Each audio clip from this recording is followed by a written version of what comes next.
Donc on va démarrer et puis les retardataires nous rejoindront en cours de route. Donc bonjour à tous et à toutes, bienvenue sur ce webinaire organisé par 3A. Nous sommes une école de commerce et de développement et nous formons donc les managers et les coordinateurs du monde de demain. Donc c'est-à-dire des personnes désireuses de concilier à la fois l'activité économique et l'utilité sociale. On organise donc ce webinaire dans le cadre de notre cycle Vision d'experts 3E Live. Donc, ce sont des conférences qu'on organise afin de favoriser les échanges, notamment durant cette période de confinement, et puis pour encourager les questionnements sur les enjeux d'aujourd'hui et de demain. Donc, on vous propose tous les 15 jours des conférences avec des intervenants experts dans leur domaine. Donc aujourd'hui, on reçoit Céline Rebonati-Douté, qui est une ancienne 3Aienne, afin de nous questionner sur la responsabilisation des entreprises. Est-ce un effet de mode ou est-ce une réelle transformation? Est-ce que les grandes entreprises sont prêtes à évoluer et le peuvent-elles? Quelles sont les limites de cette responsabilisation? Donc on va traiter cette thématique notamment au travers de l'exemple de la transformation du service après-vente de Michelin. Je laisse donc la parole à Céline afin qu'elle nous en dise un petit peu plus sur son parcours. Bonjour à tous. Alors, je ne vois pas la présentation, donc j'imagine, Anastasia, c'est bon pour... voilà, super, merci beaucoup. Donc, bonjour à tous. Donc, effectivement, je m'appelle Céline Rebonati, donc j'ai 44 ans, je suis originaire de Lyon. Et en 2000, j'obtiens mon diplôme à l'école 3A, qui est une maîtrise commerce et développement spécialisée Asie. Donc, sur ce, je quitte Lyon très rapidement. Et je m'engage pour un parcours professionnel de 20 ans, dont 10 ans à l'international, notamment en Chine, aux États-Unis, puis en Chine et en Asie, dans des postes à responsabilité en contrôle financier, sur des responsabilités sites, pays, puis zones géographiques. En 2009, je suis directeur du contrôle de gestion industrie pour le groupe Michelin, en Asie, qui couvre 10 usines, notamment en Inde, en Chine, en Thaïlande et au Japon. À ce moment-là, le groupe Michelin annonce son souhait de se différencier par le service et je rentre en France pour créer des postes de service manager, les premiers postes de service manager. Puis en 2012, j'obtiens mon diplôme d'exécutive MBA à HEC, spécialisé sur la différenciation par le service, et je crée la division services et solutions pour le groupe Michelin, avec une filiale notamment qui s'appelle Michelin Solutions, et je suis directeur des opérations de cette filiale de 300 millions d'euros de chiffre d'affaires et 1300 collaborateurs. En 2016, je suis nommée directeur du programme Service aux clients pour le groupe et c'est dans ce contexte que je viens aujourd'hui vous présenter l'opportunité que j'ai eue pour pouvoir initier la responsabilisation dans le monde des services chez Michelin.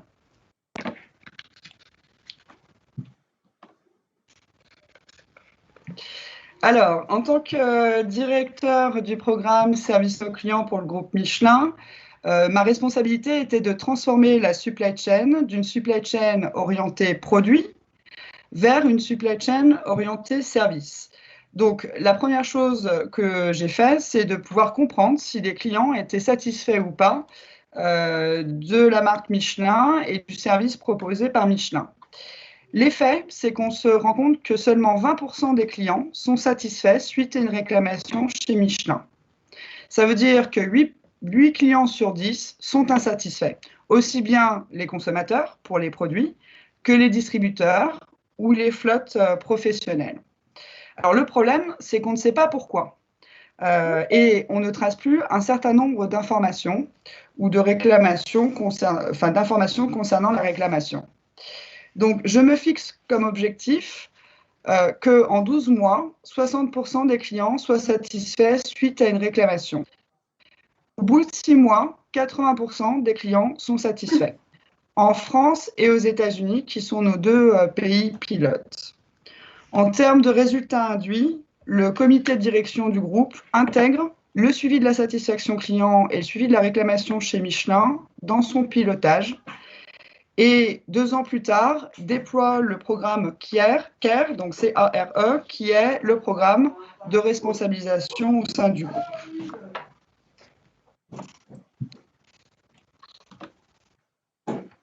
Alors, comment on a fait? La première chose, on a voulu comprendre de quoi on parle. Et évidemment, on a commencé avec des clients. On a sondé des clients, on s'est entretenu avec des clients, on a visité des clients et on a compris quelles étaient les insatisfactions majeures de nos clients. Vous voyez ici quelques verbatims.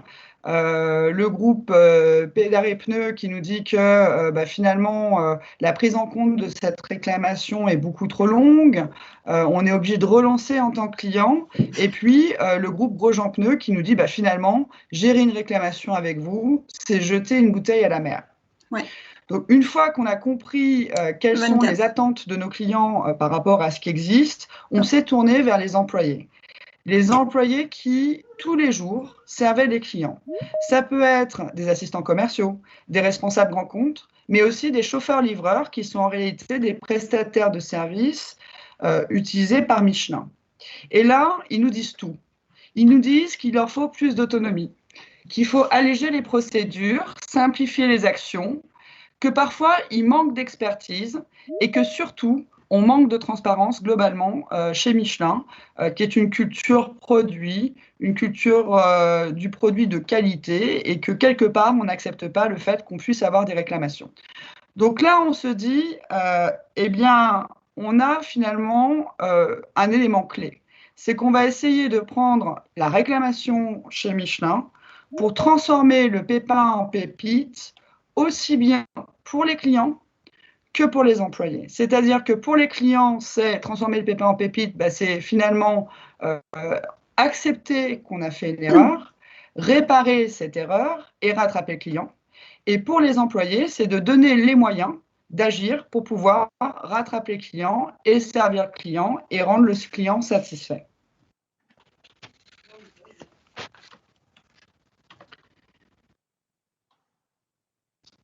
Une fois qu'on a pu mobiliser sur le pourquoi cette gestion de la réclamation client était si importante, on s'est dit qu'est-ce qu'on va faire pour pouvoir y répondre. Et là, en tant que management, on s'est engagé. On s'est engagé à proposer une offre de service finalement, faire une proposition de valeur aussi bien au niveau des clients et des employés et revenir avec eux sur qu'est-ce qu'on allait faire pour pouvoir répondre à ce besoin, sur quoi on s'engageait. Donc aussi bien pour les clients que pour les employés, on s'est engagé à prendre en compte l'ensemble des réclamations qui étaient émises, à pouvoir y apporter la traçabilité, à être force de proposition pour y répondre, à résoudre 80% du temps les réclamations et à donner le droit à la parole aux clients comme aux employés pour entendre, écouter, mettre en œuvre des points d'amélioration qu'ils pouvaient voir vu de leur fenêtre. Donc cette proposition, c'est formalisée sous forme de charte que vous pouvez voir à votre écran. Merci Céline. Et est-ce que vous pouvez nous expliquer un petit peu plus précisément justement comment les employés ont été impliqués dans la création de cette charte ? Alors, en fait, aussi bien pour les clients que pour les employés, on s'est mis en situation de créer en réalité une offre de service. Et lorsqu'on crée une offre de service, on définit avec une équipe projet type qui reprend l'ensemble des rôles des employés, aussi bien assistant commercial que responsable grand compte, que logisticien, que supply chain, que la personne qui fait la comptabilité pour les clients. Donc, on a créé cette équipe projet. On a co-créé avec eux, donc c'est-à-dire le management et eux, cette offre de services qui sont ensuite allés porter auprès des autres employés pour arriver à une feuille de route simple, compréhensible de tous et qui permettait de cadrer nos engagements versus sur ce quoi on n'allait pas tout de suite s'engager. Donc, on a complètement intégré les équipes et on les a fait réagir, corriger pour arriver à une feuille de route qui soit claire et acceptée par l'unanimité des équipes opérationnelles. Parfait. Donc, on voit qu'il y a une réelle implication, justement. Alors, une fois qu'on a déterminé finalement ce quoi, on s'est aussi donné un cadre sur le comment. C'est-à-dire, on n'a pas répondu à la question comment on allait faire tout ça auprès des équipes, mais on s'est dit, on va vous donner un cadre sur finalement comment vous allez pouvoir être force de proposition pour répondre à ça. Et on s'est dit, il faut qu'on puisse responsabiliser les équipes. Alors, pas parce que c'était la mode, mais simplement, lorsque vous y pensez, un client face à un employé a besoin d'une réactivité, a besoin d'une solution dans les meilleurs délais. Et donc, ce n'est pas le chef tout en haut de la pyramide qui peut évidemment réagir ou même être proactif face à un besoin client. Donc, il a fallu qu'on retourne la pyramide. Donc, quand on parle de retourner la pyramide, c'est de se dire, pour mieux répondre à nos clients, dans quel contexte ou quels sont les moyens responsabilisants qu'on va mettre à disposition de nos équipes aux interfaces clients ou des équipes qui sont au support des équipes aux interfaces clients pour résoudre 80% au minimum des problèmes au premier contact. Si le problème n'est pas résolu au premier contact, alors il y a forcément une équipe relais spécialiste qui reprend le relais. Et si ce problème n'est pas résolu au niveau opérationnel, alors on met en œuvre le management qui est au service de ces équipes-là et qui eux-mêmes doivent apporter une solution, une validation pour pouvoir traiter le problème des clients. Et ce, à tous les niveaux hiérarchiques de l'entreprise. Opérationnel, territoire, zone géographique et groupe. Donc c'était un des principes, un des fondamentaux finalement, de la responsabilisation chez Michelin, c'était de se dire on retourne la pyramide et le management doit être au service des équipes internes ou même externes, sous-traitants, pour mieux servir nos clients. Et sur quoi et sur qui vous vous êtes appuyé afin d'initier ce changement? Alors, on a initié le changement, en fait finalement, une fois que les équipes ont compris le pourquoi, sur quoi on s'engageait et comment on souhaitait l'atteindre, ce sont les équipes qui ont initié le changement, ce sont les équipes qui se sont structurées et qui ont été force de proposition en proposant une transformation horizontale, à savoir aussi bien côté marketing, mais aussi côté RH. La première chose, c'est de partir finalement de l'humain.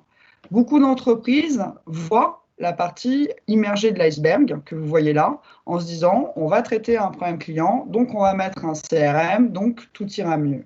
Les équipes ont dit non, ce n'est pas une question de système d'information, c'est une question de pouvoir agir, d'avoir les bonnes compétences, la bonne organisation pour pouvoir dire oui à un client ou je vous reviens, monsieur le client. Donc la première chose, c'était vraiment les rôles aux interfaces des clients et les équipes support qui elles-mêmes pouvaient soutenir ces équipes aux interfaces des clients. Et puis ensuite, à partir de ça, on en a tiré les évidences, c'est-à-dire comment on notifie un client que ce n'est pas une bouteille à la mer, mais que sa réclamation est bien prise en compte. Quels sont les process support? Et enfin, et seulement enfin, les systèmes d'information pour y répondre. En parallèle, pouvoir agir sur le traitement d'une réclamation, c'est bien, mais c'est aussi pouvoir agir dans une culture qui porte cette action-là.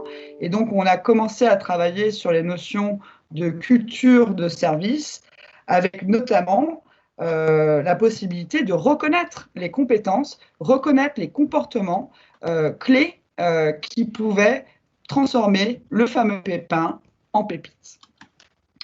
Donc, d'un côté, la partie marketing, où à partir d'une expérience qu'on souhaite donner aux clients et aux employés, les process, les preuves et les systèmes.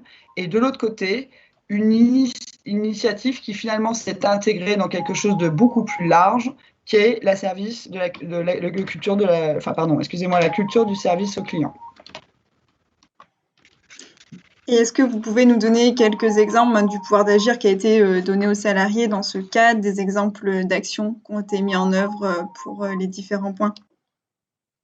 Oui, bah, tout à fait. En fait, c'était notre rôle hein, au départ tous les jours, ensuite une fois par semaine, c'était d'écouter finalement et de valider avec les équipes que oui, on allait leur donner ce pouvoir d'agir. Donc ça pouvait être sur des choses qui sont très simples, qui nécessitaient à un assistant commercial d'avoir des accès qu'il n'avait pas auparavant, ou des capacités à faire dans les outils qui étaient souvent limitées par d'autres logiques d'entreprise qui sont le contrôle interne, par exemple. Donc, il a fallu voir au cas par cas comment cet employé peut, dans ce contexte-là, réémettre une facture ou donner un discount supplémentaire pour pouvoir compenser le client ou faire une action en termes de budget ou lorsque vous aviez un client où on avait livré le mauvais pneu et qui avait un entretien prévu avec son propre client, donner le pouvoir d'agir à un employé pour pouvoir faire une livraison sous 2 heures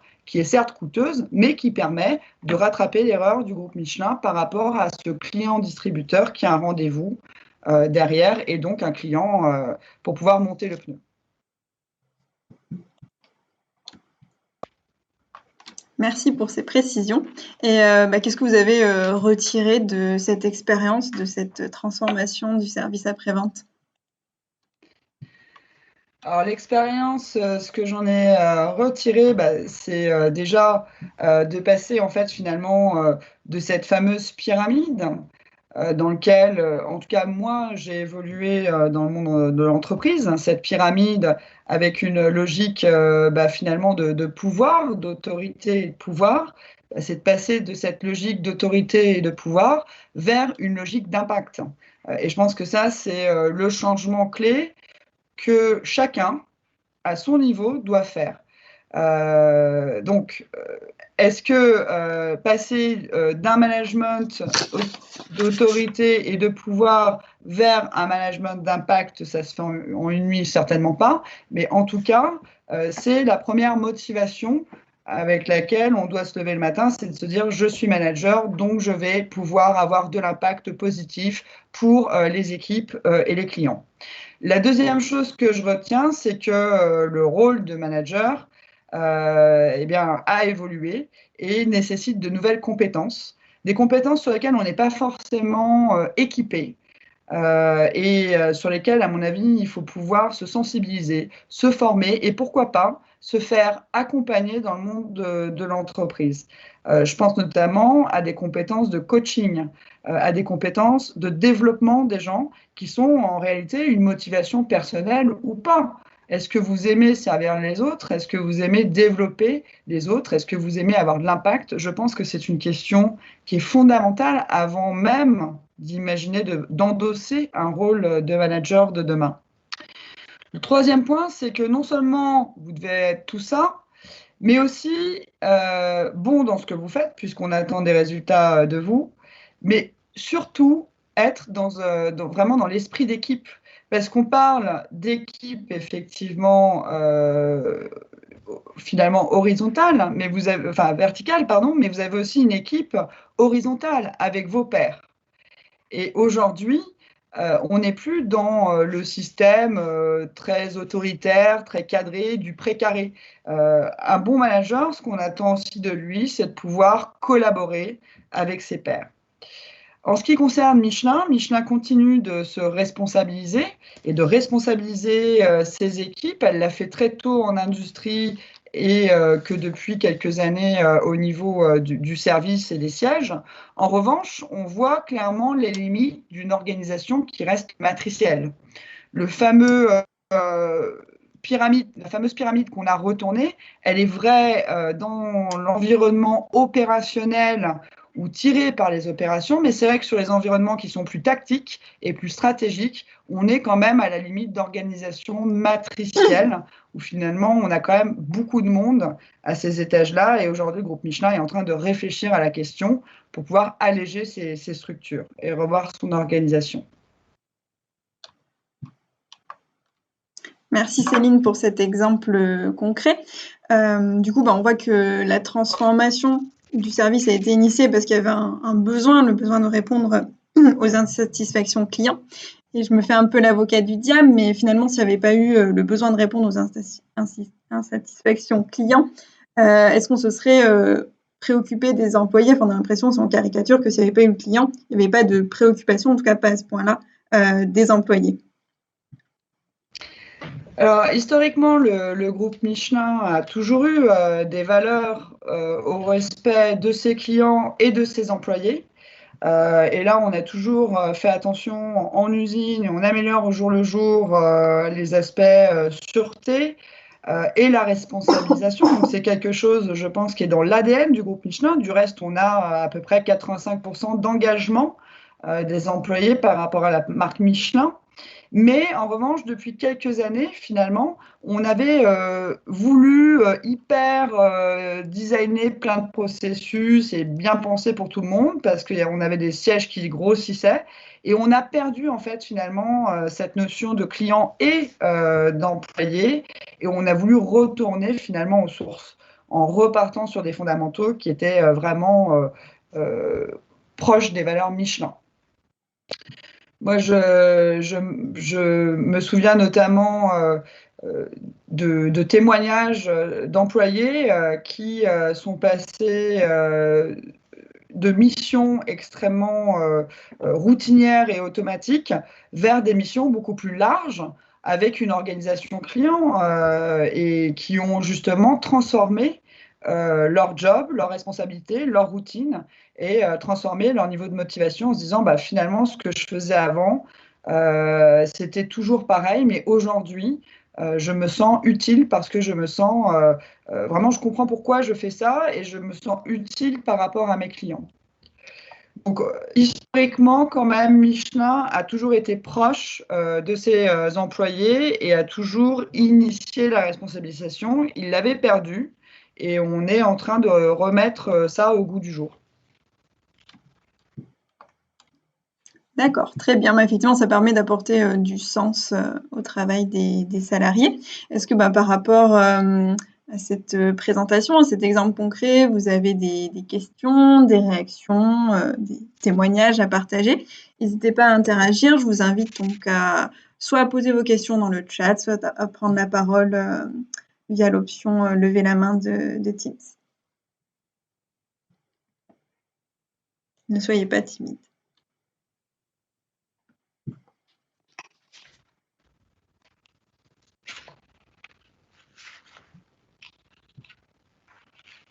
Pas de questions, c'était très clair.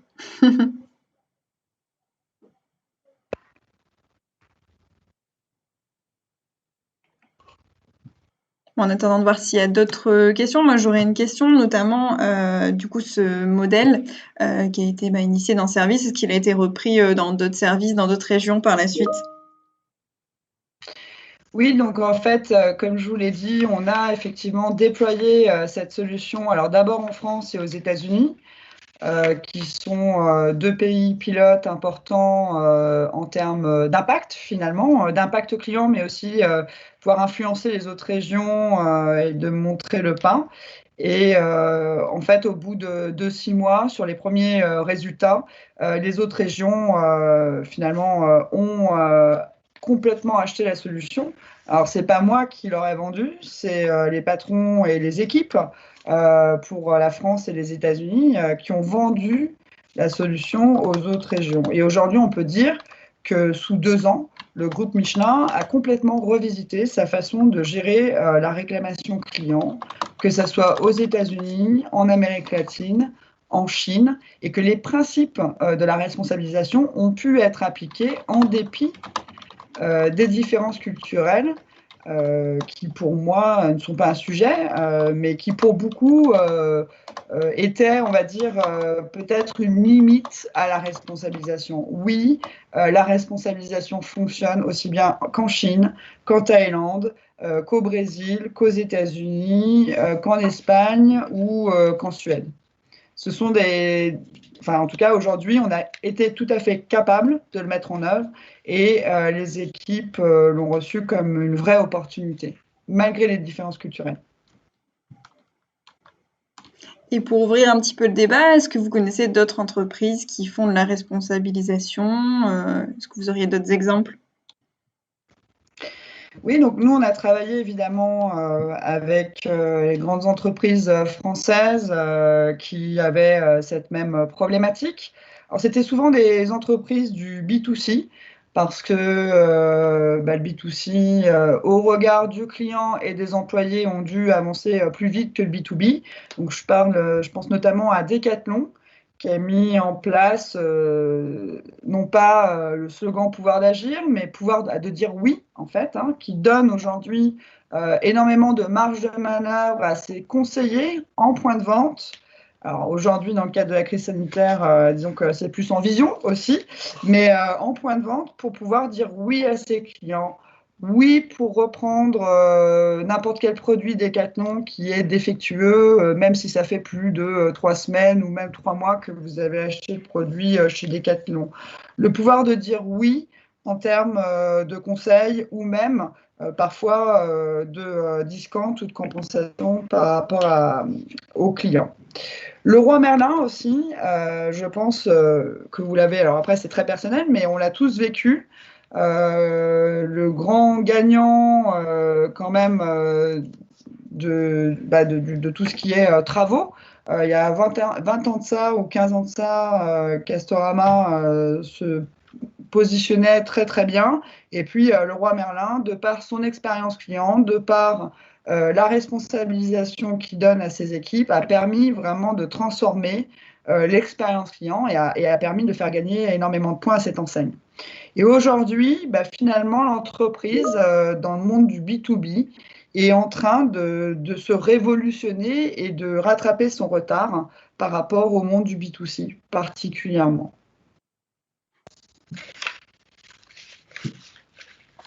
Merci pour ces exemples.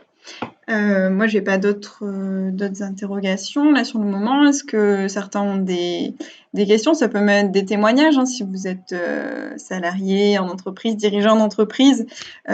Justement, comment vous aussi vous appliquez cette transformation, cette responsabilisation?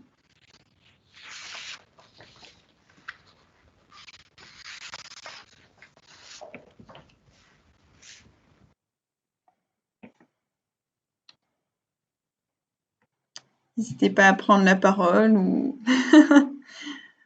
à nous dire si c'est tout bon pour vous.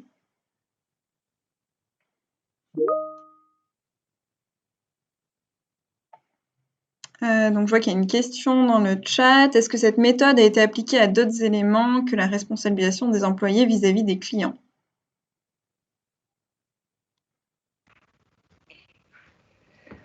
Alors, la méthode, j'imagine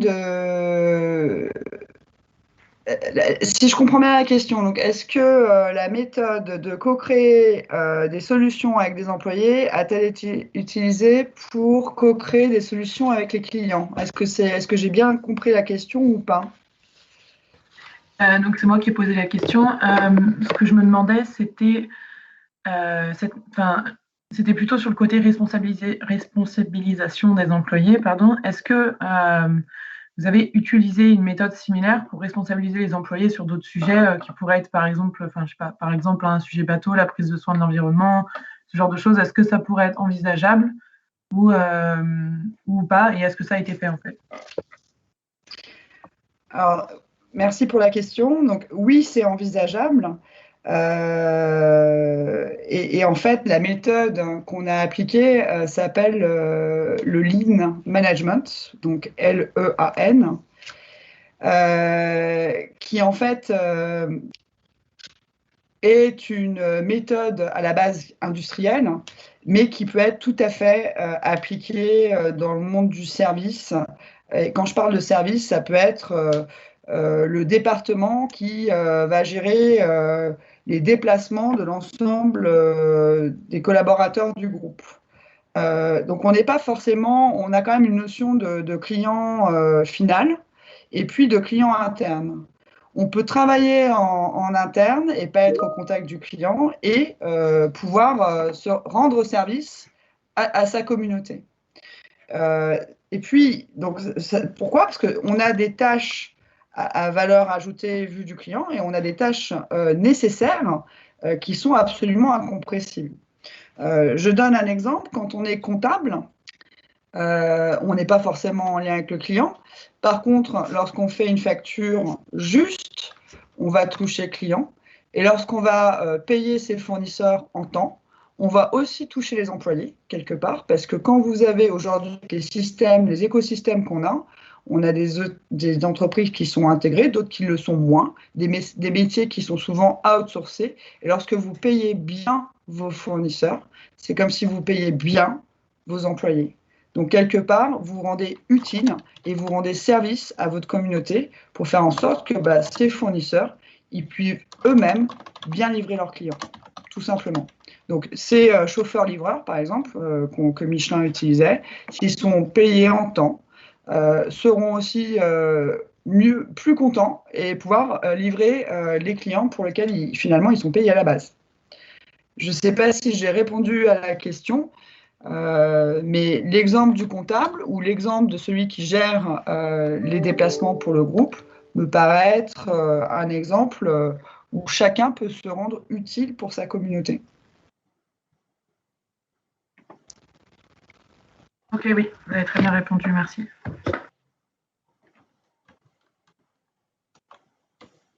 D'autres questions?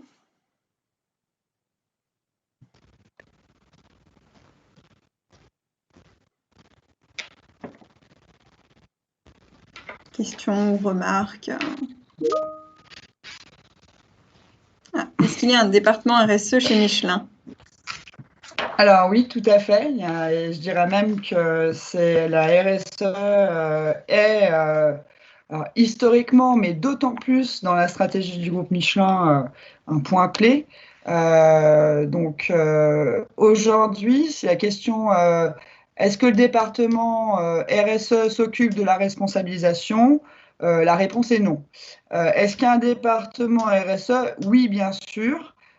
Et une vraie volonté d'impacter un maximum, le moins possible en fait, à travers le produit, à travers la livraison de nos clients, l'environnement, par exemple, ou la sûreté des hommes.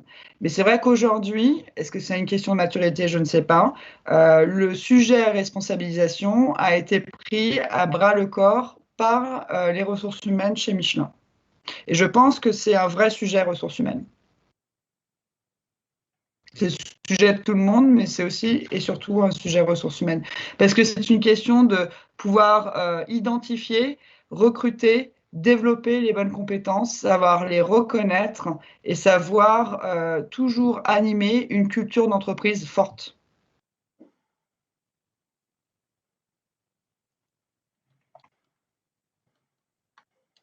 Des questions peut-être, Amélia, est-ce que ça soulève d'autres questions par rapport à ce service? Ou est-ce que c'est tout bon pour vous?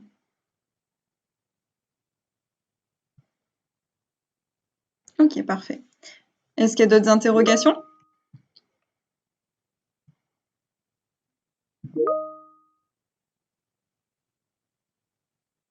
Alors, question dans le chat. Michelin était engagé dans l'économie de la fonctionnalité. Êtes-vous toujours leader? Alors moi, je suis désolée, je ne sais pas c'est quoi la fonctionnalité, l'économie de la fonctionnalité. Si vous pourriez m'éclairer sur ce thème.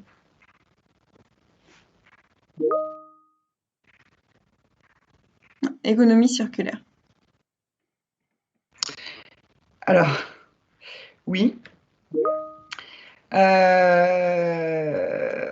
Donc effectivement, Michelin est engagé dans, par exemple, l'économie donc circulaire et la reverse logistique pour l'ensemble de ces carcasses, puisque un pneu c'est une carcasse et des bandes de roulement. Et justement, les services et solutions qu'on a mis en œuvre depuis plusieurs années et que j'ai récupéré en 2012 sont au sujet de l'optimisation du pneumatique chez les utilisateurs flotte. Donc, mon job de tous les jours, c'était de faire un maximum de kilomètres avec un minimum de produits et de pouvoir récupérer et continuellement faire vivre le modèle de rechappage et de recreusage, c'est-à-dire de plusieurs vies du produit Michelin poids lourd. Donc, c'est un exemple d'économie circulaire où finalement notre business model, c'était de dire, monsieur client, ne vous inquiétez pas, vous allez payer un abonnement par kilomètre, comme vous payez votre abonnement téléphonique. Plus de kilomètres vous faites, plus vous serez facturé, normal. Vous ne faites pas de kilomètres, vous ne travaillez pas, vous n'êtes pas facturé. Et nous, on s'occupe du pneu. Il est neuf, je le monte, je le démonte, je le permute, je le recreuse, je le rechappe. Et j'utilise un maximum les 4, 5, 6 vies du pneumatique poids lourd. Et ça reste encore un sujet puisque la partie pneumatique est extrêmement difficile à recycler et c'est le sujet justement sur lequel le groupe Michelin travaille aujourd'hui dans la partie RSE.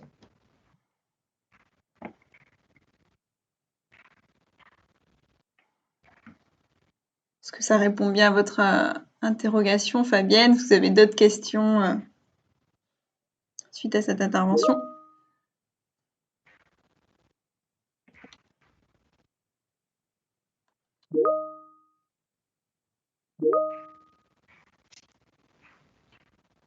Donc une question dans le chat. J'aimerais savoir si cela a été compliqué pour Michelin de rebondir afin de redevenir responsable. Oui, ça a été compliqué. Ça a été compliqué notamment au niveau du middle management parce que les opérationnels n'attendaient que ça. L'écosystème n'attendait que ça. Le top management n'attendait que ça. Par contre, et comme dans toute transformation, et je pense particulièrement de ce type, les managers qui, eux, avaient grandi et avaient l'impression d'être utiles dans leur esprit de contrôle, ont eu beaucoup de mal. Et je ne vous cache pas que certains qui n'étaient pas managers se sont révélés être les managers du futur. D'autres ont pu revenir sur ce qu'ils avaient connu 10 ans ou 15 ans avant.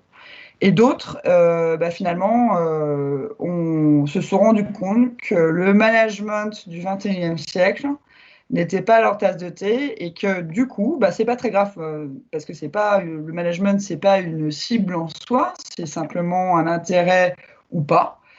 Et du coup, sont redevenus experts dans leur champ d'activité. Donc, je pense que c'est le point clé, c'est que tout le monde n'est pas fait pour le management et il faut pouvoir l'accepter. On est dans une société quand même, en France, où on part du principe que si vous n'êtes pas manager, vous n'avez pas atteint un certain succès. Or, vous pouvez être tout à fait en situation de succès en étant un contributeur individuel sans être un manager d'équipe étoffée.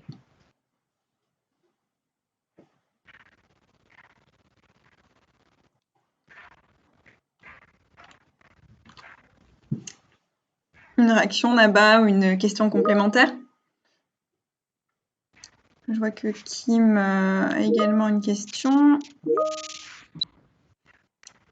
Alors, 2 questions. Est-ce que le marché où Michelin est l'essentiel de ses opérations ne fait pas obstacle à la responsabilisation totale de la boîte? Est-ce que la boîte prévoit le déclin inévitable d'utilisation dans la voiture? Et une autre question, la responsabilisation implique-t-elle de fournir des formations spécifiques aux employés? Je laisse peut-être Céline traiter la première. Oui, alors, oui, bien sûr que la boîte prévoit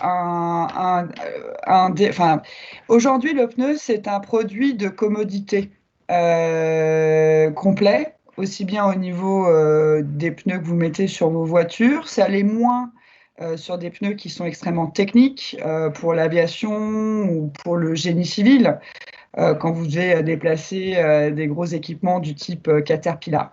Donc, dans une logique où vous êtes extrêmement centré, produit, technologie, R&D, et que finalement, votre produit, il est super bon, mais que le client, il ne voit pas le super bon, il voit juste le bon, vous avez soit tout intérêt à baisser vos prix pour qu'il y ait un meilleur rapport qualité-prix, soit tout intérêt à améliorer votre service pour justifier l'écart de prix. Or, ça, c'est un peu la limite du bien de commodité, en fait. Et c'est pour ça qu'en 2009, le groupe a annoncé, nous devons nous différencier par le service, aussi bien pour le produit, mais aussi trouver de nouveaux modèles business pour créer de la valeur par le service.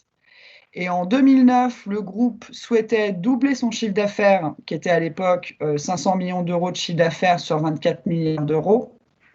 Aujourd'hui, à l'heure où je vous parle, et pour 2028, le groupe souhaite avoir 30% de son chiffre d'affaires dans les services et solutions, c'est-à-dire aller beaucoup plus loin que le pneumatique et la voiture, mais adresser des services et des solutions pour la mobilité, pour une meilleure mobilité, pour une mobilité qui est plus verte. Et 30% du chiffre d'affaires de Michelin, c'est 30% de 24 milliards d'euros. Donc on est très loin de 2009, où on essayait d'atteindre 500 millions d'euros. Aujourd'hui, c'est plusieurs milliards d'euros qui sont en jeu, et probablement à terme, complètement la survie du groupe Michelin. Alors, je pense que j'ai répondu à Kim. Je ne suis pas sûre si c'est OK pour elle, pour lui, pour elle. Oui, j'ai juste une question de plus. Quel genre de mobilité plus verte du coup? Parce que ça, 2028, est-ce que c'est des pneus pour des transports en commun ou ce genre de choses, je suppose? Alors, complètement, oui. Il y a effectivement les problématiques urbaines, mais aussi le transport par l'hydrogène, donc les nouvelles énergies.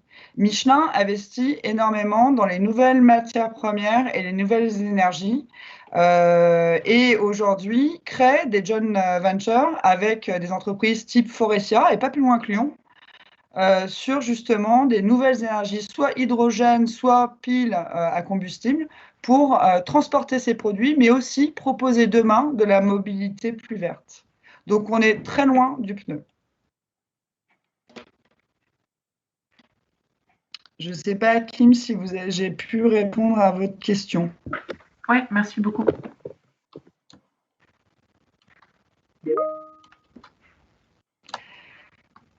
Il y avait une question de Margot également, donc sur la partie formation. Est-ce que la responsabilisation implique la formation des employés et des managers?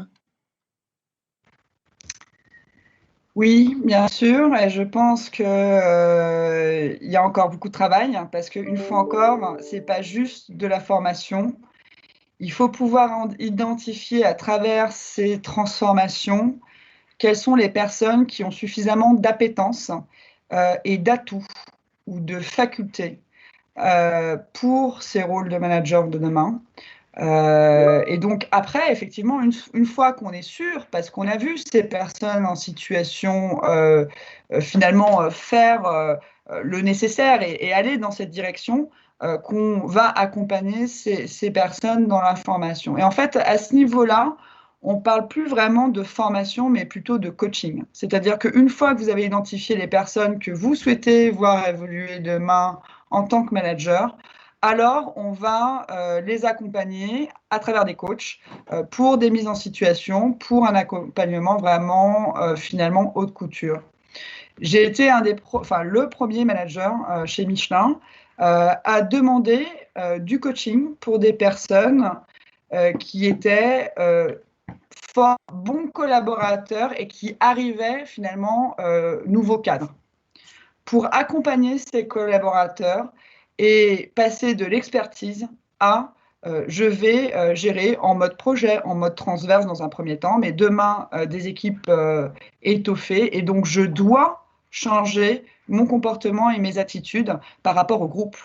Je ne suis plus faiseur, je suis dans justement accompagner les équipes à faire. Et ça, c'est un autre paradigme très important, mais qui arrive à tout le monde, enfin la plupart d'entre vous demain.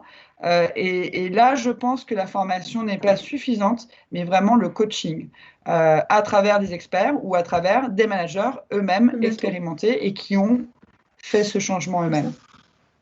Maintenant, je suis là.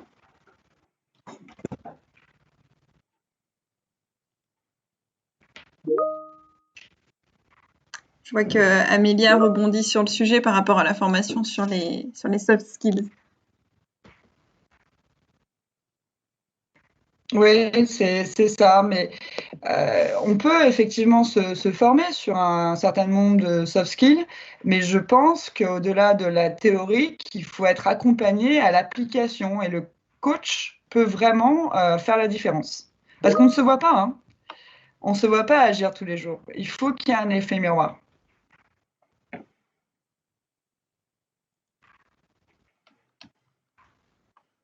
Qui me rebondit également par rapport, si vous avez des conseils pour coacher efficacement quelqu'un justement vers l'amélioration de ses compétences. Le premier conseil, c'est de sortir quelque part les mains du guidon ou la tête du guidon. Si on garde son rôle de super expert auprès des équipes et en même temps on essaie d'avoir ce rôle de coaching, forcément on n'a plus la distance nécessaire pour voir les autres. Donc réellement, c'est de pouvoir observer, faire de l'observation, comprendre les comportements, écouter énormément le retour des autres par rapport à la personne qu'on a identifiée. Alors c'est assez difficile parce qu'en France, les retours s'affusent souvent, il faut le dire, c'est problématique peut-être un peu franco-française, mais en tout cas, essayer d'être le plus à même possible d'identifier ces personnes-là. Et puis ensuite, oui, les mettre dans un parcours où ils vont pouvoir être coachés, donc avec pourquoi pas dans un premier temps, je suis super bon en tant qu'assistant commercial, leur proposer des parcours en tant que coordinateur où finalement ils vont être beaucoup sur la compétence technique, mais aussi quand même un management assez fonctionnel en support aux autres, et puis ensuite les sortir complètement de leur cœur de métier, parce que la difficulté d'un coach, c'est de ne pas avoir forcément, enfin finalement c'est de ne pas apporter les éléments de réponse. C'est de faire en sorte que la personne elle-même va trouver ces éléments de réponse. Donc, il y a vraiment cette étape-là où on peut faire du management avec un peu d'expertise, mais si vous voulez vraiment être dans une situation de coach, il faut s'assurer de ne pas apporter les réponses techniques aux gens, mais s'assurer comment eux-mêmes vont pouvoir trouver ces réponses-là. Donc, c'est des étapes. Moi, c'est le meilleur conseil que je puisse vous apporter, c'est des étapes. Moi-même, en finance, j'ai été coach technique. Mais est-ce que je pourrais être véritablement coach sans apporter des solutions techniques? C'est beaucoup plus compliqué.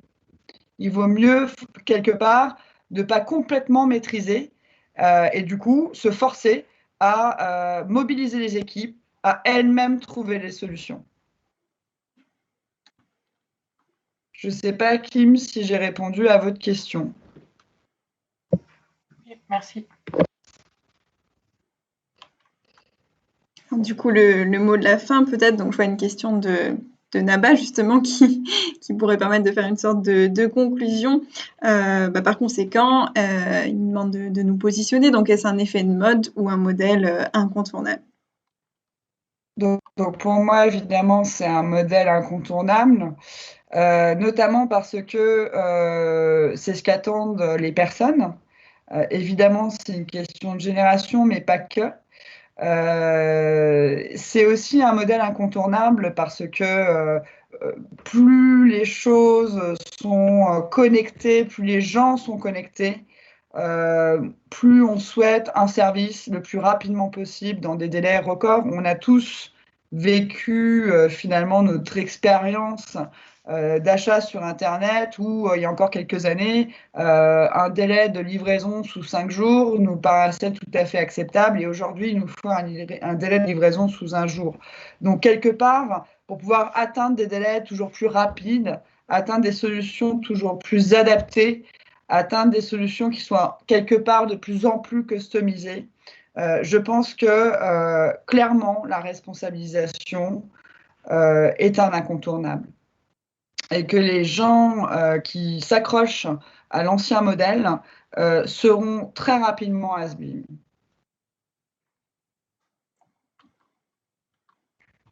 Merci pour cette conclusion. J'espère qu'on a répondu à vos interrogations. Merci en tout cas Céline pour cette intervention. et puis d'avoir pu fournir un exemple concret de transformation au sein d'un grand groupe, puisque des fois, de manière un petit peu caricaturale, on a tendance à se dire que voilà, cette responsabilisation, elle est peut-être plus aisée dans des petites entreprises ou que, en tout cas, elles vont plus avoir tendance à se tourner vers cet aspect-là. Donc, c'est intéressant de voir un exemple dans une grande entreprise. Donc, on organise, comme je vous le disais, des conférences tous les 15 jours. Donc là, on s'est intéressé au travers des 3 dernières conférences, justement, à l'évolution des entreprises en termes d'organisation, de management. Et donc, dans la prochaine conférence, on va changer un petit peu de sujet et aller donc vers l'humanitaire, une autre spécialité de notre école historiquement. Donc, s'intéresser aux ONG, et notamment qu'est-ce que c'est s'engager dans l'humanitaire. Je vous mets le lien pour si vous souhaitez vous inscrire à cette prochaine conférence. Donc, aura lieu toujours en ligne le jeudi 6 mai à 18h. Et donc, il sera animé par le directeur général de Médecins sans frontières France. Merci beaucoup à tous pour vos échanges et Céline pour cette intervention. Merci à vous. Bonne journée à tous. Merci à vous tous. Merci à l'école 3A. Merci.